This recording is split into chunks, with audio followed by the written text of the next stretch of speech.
Good afternoon, everyone. This is Henry, and as we get into tonight's video, I wanted to give you a little bit of a framework, at least for what I'm looking for into Friday's session. So Thursday, obviously a very significant sell-off, futures coming all the way from the 65, almost a full 100 handles, but Friday will all be about the recovery, or lack thereof, of 4100. So if the overnight session brings us up above that level, especially to any significant degree, then I think that there will be a reason to be looking for something to buy. And the two names that I have on my watch list, the first of which is Tesla. So I like the way that Tesla took this 15-minute squeeze, a very strong start to the day on good volume.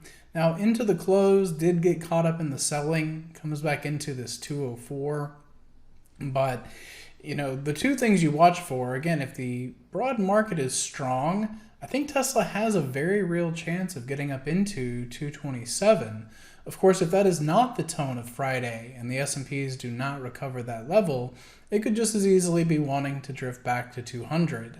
But that's one of the best momentum names out there right now. So try to get a feel for the broad market, and this will be one place to look to.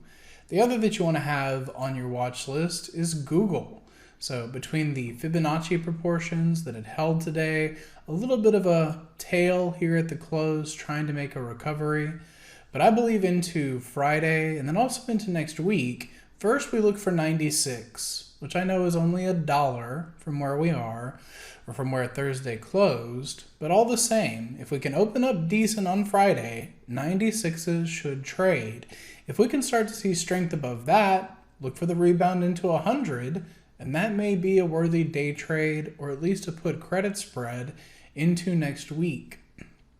So those are my two favorite places to be buying, and then a little bit of a sale, or at least something I'm watching for here to the little more bearish side, is Apple.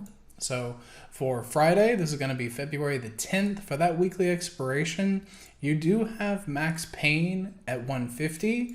So if the day seems more bearish or maybe even a little bit more sloppy, and you see that Apple is in the vicinity of 150 on Friday, I think you could sell the straddle, or maybe more safely sell the iron fly.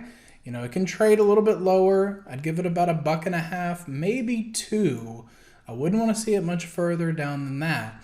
But you know, if you could sell the 150 straddle for $2, you've got some leniency inside that, and then maybe scalp 50 cents out of it, maybe more if the session permits, and then hold 1 or 2 to see if you can close there at the end of the week. So I know it's a lot of if this, then that, but you really have to take this market for what it gives you, each opening session fresh. And these will be some of those ideas that I carry into tomorrow's trade. So I hope y'all find it helpful. Have a great rest of your evening, and we'll see you again in the next free video. Hey traders, this is Henry with simplertrading.com. I wanted to thank you for watching today's video. I hope you found it helpful. And if so, be sure to click the like and subscribe buttons down below. If you would like to also see me putting these ideas into action and trading my own account live in front of you, be sure to sign up at simplertrading.com, and I hope to see you in the chat room sometime soon.